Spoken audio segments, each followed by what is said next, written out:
वंदे लोकतिलकं सातत वार्ता विभूषणं अमर कृतिशरणं प्रबुद्धं लोकजीवनं प्रणय प्रमत जागदीपनं वंदे जीवन जीवनं सत्पुरुषोत्तमं। जय गुरु। प्रथमे आपण मानकु समस्तंकु आमर एही अमृतवाणी चैनल को अनेक अनेक स्वागत जनाउछु। आजिर आलोचनार विषय रखिछि श्री श्री ठाकुर अनुकूल चंद्रंकर कथामृत और दिव्य जीवनर किछि कथा। माता मनमोहिनी देवी और आई कृष्ण सुंदरी देवींकर स्नेह ममता पाई शिशु श्री श्री ठाकुर अनुकूल चंद्र बढ़िबाकु लागिले। श्री श्री ठाकुर को जेतेबेले 9 मास होइथिला शास्त्र विधि अनुसार शिशुंकर अन्नप्राशन विधि अनुष्ठित हैला। एई अनुष्ठान रे प्रचलित प्रथा अनुसार शिशुर आगरे धान मृत्तिका अर्थ पुस्तक आदि रखागला। शिशु मृत्तिका पुस्तक आदि स्पर्श कले। बड़ बड़ साधु सन्त सबु सेही अनुष्ठान को आसीथिले। समस्ते कहिथिले जे एई शिशु दिने भविष्यतरे बड़ विद्वान और महात्मा हेबे। श्री श्री शिशु अनुकूल चंद्र अन्य शिशुमानक ठारू अलगा थिले। तांको चालीचलन और हावभावरू एक अपूर्व प्राणशक्तिर परिचय मिलिथिला। कथारे अछि मात्र 7-8 मास बयसरे श्री श्री ठाकुर कथा कहिथिले। जेतेबेले श्री श्री ठाकुर को मात्र 10 मास सेतेबेले हरिपुर ग्रामर जड़े आत्मीय उमेश चंद्र लाहिड़ींकर घरे माता मनमोहिनी देवी श्री श्री ठाकुर को नहीं किछि दिन रहिथिले। सेही समय रे गोटे अद्भुत घटना घटिथिला। उमेश चंद्रंकर पड़िशा घरे जड़े निष्ठावान सात्विक ब्राह्मण रहुथिले। तांकर ठाकुर घरे से आंठुआ गोपाल प्रतिमूर्ति रखिथिले। प्रतिदिन सकाळु अति निष्ठार सहित उमेश चंद्र गोपालंकर पूजार्चना करती। दिने ठाकुर पूजा सारिबा परे भोग रखी उमेश चंद्र ध्यान करुछंती। एही समय रे किछि शब्द सुनी तांकर ध्यान भांगीगला। से चमकी पड़ी देखंती तो गोपालंकर मूर्तिटी सिंहासनरु तळे पड़ी जाइछंती। आउ तांको सिंहासन रे शिशु अनुकूल चंद्र बसी हसुछंती। उमेश चंद्र ताहा देखि माता मनमोहिनी देवी को डाकी कहिले, माँ देखंतु आपणकर पुओ मोर ठाकुर घरे बसी श्री श्री गोपालंक सिंहासनरु तळे पकाई निजे बसिछंती। मोर ठाकुर अपवित्र होइगले। तापरे उमेश चंद्र आउ थरे ठाकुर घर को पवित्र कराई श्री गोपाल को सिंहासन रे प्रतिष्ठा कले। तापरे पुणी आउ थरे भोग करी ध्यानमग्न पुणी हेले। पुणी आगपरी शब्द शुणी चमकी पड़ी देखंती तो शिशु अनुकूल पुणी सिंहासन रे बसी हसुछंती। एथर उमेश चंद्र खूब जोर रे रागी जाई माता मनमोहिनी देवी को कहिले, तुमे शिशु को नहीं घरे कबाट बंद करी रख। पूजा सारिबा परे ताकू घरु बाहर करी आनिबो।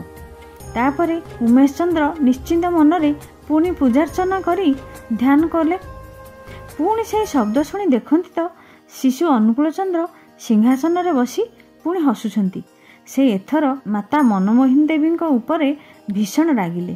कहिले, तुमको परा कहिथिली पुओ को घरे बंद करी कबाट किली रखिबाकू।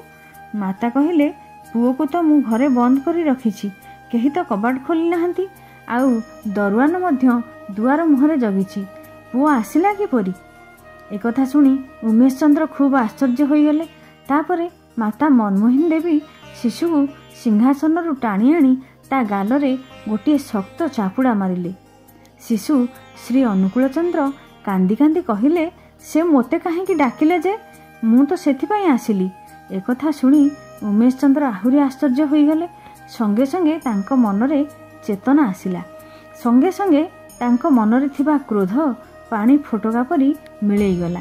से भाबिले, मु तो मोर इष्टदेव श्री गोपाल को ध्यान करुथिली। मोर अंतरर आकुल डाक अंतरर आकुलता ए शिशु केमिति जानिले? ए शिशु तो घरे बंद होइथिले, केमिति घरु बाहरी आसी ठाकुर घरे पसी एते छोट शिशु एते उच्च सिंहासन उपरु ठाकुर को पकई निजे सिंहासन उपरे किपरि बसी पारिले? एते छोट शिशु एते भारी मूर्ति को किपरि तळकु पकाई पारिले? ताहाले कौन ए शिशु अनुकूल चंद्र मोर गोपालंकर अंश? दैवीशक्ति संपन्न नर शिशु रूपी एक पुरुष। एकथा भाभी भाभी रोमांचित होई उठिला उमेश चंद्रंकर शरीर। एक तीक्ष्ण उद्धत्त चेतनार आहते आलोड़ित होई उठिला तांकर समस्त मन प्राण। संगे संगे सबु राग अभिमान तांकर उभेई गला। आउ शिशु को कोल को तोली नेले, आनंदरे नाचिबाकु लागिले। तांकर आनंदाश्रुर अविरत धारा झरी पड़ुथाए। से भावविह्वल होई बारंबार कहूथांती, आहा एते दिन रे मोर गोपालर पूजा सार्थक हैला। विग्रह मूर्ति छाड़ी गोपाल आजी स्वयं मोर पूजा ग्रहण करिछि। एपरि कही भोग थाळीरु सबु फलमूल पूजा नैवेद्य शिशुर मुहरे देबाकु लागिले। आउ कहिबाकु लागिले, अरे किए कुआडे अछ, समस्ते आस, मोर गोपालर प्रसाद खाइबा आस। अवस्था स्वाभाविक हेला परे उमेश चंद्र माता मनमोहिनी देवी को कहिले, मनु कि आश्चर्य, एते टिके पिला एते कड़ा प्रहरा को एड़ाई देई एठाकू आसिला बा किपरि, आउ आमर एते उच्च सिंहासन को उठिले बा केमिति। एकथा शुणी माता मनमोहिनी देवी नीरवरे शिशुर एही अलौकिक आउ अद्भुत काम सबू मने मने गुणी हेउथांती। से उमेश चंद्र को कौनसी उत्तर देई पारले नाही। द्वापर जुगर प्रभु श्रीकृष्ण पिला दिन रे जेपरि चपलमती नटखटिया होइथिले, श्री श्री ठाकुर मध्य सेही परी भारी नटखटिया थिले, खूब दुष्ट हेउथिले, किंतु सबुबेले सत्य कथा कहूथिले। बयस बढ़िबा संगे संगे तांकर चंचलता दुष्ट बुद्धि बढ़िबाकु लागिला। से केतेबेले गोटिए जगार स्थिर होई बसी रही पारंतिनी, केतेबेले काहार बाड़ी रे गाई बाछुरी छाड़ी दियंती, सेमाने पसी फूल गछ सबू नष्टभष्ट कर दियंती। केतेबेले केउ पड़ोसी घरे ठाकुर घरे पसी ठाकुरंक विग्रहरु चंदन पोछि नहीं निज देहरे लेपन करती।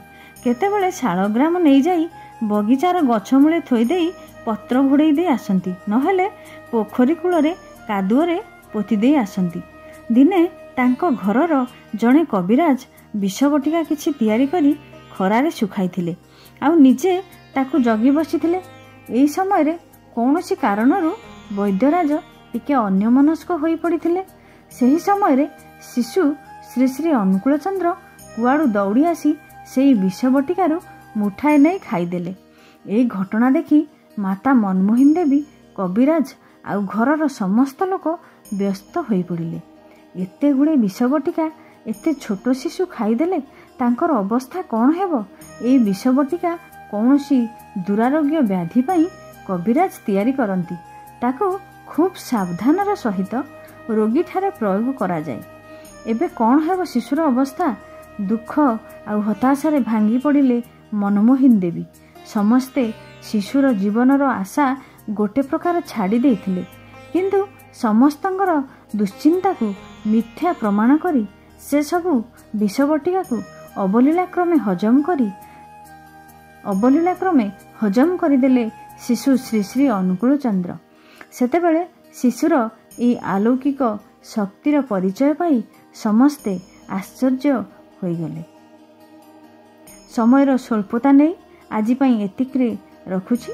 परवर्ती भिडियो रे आउ किछि कथामृत नहीं आसीबी। आपण मानकू मने पकाई देबी जे चैनल टी को सब्सक्राइब करिया पई। शेषरे समस्तंकर पंच महाजीवनर मंगल पई दयालଙ୍କ निकटरे प्रार्थना जणाई रहुछि। जय गुरु।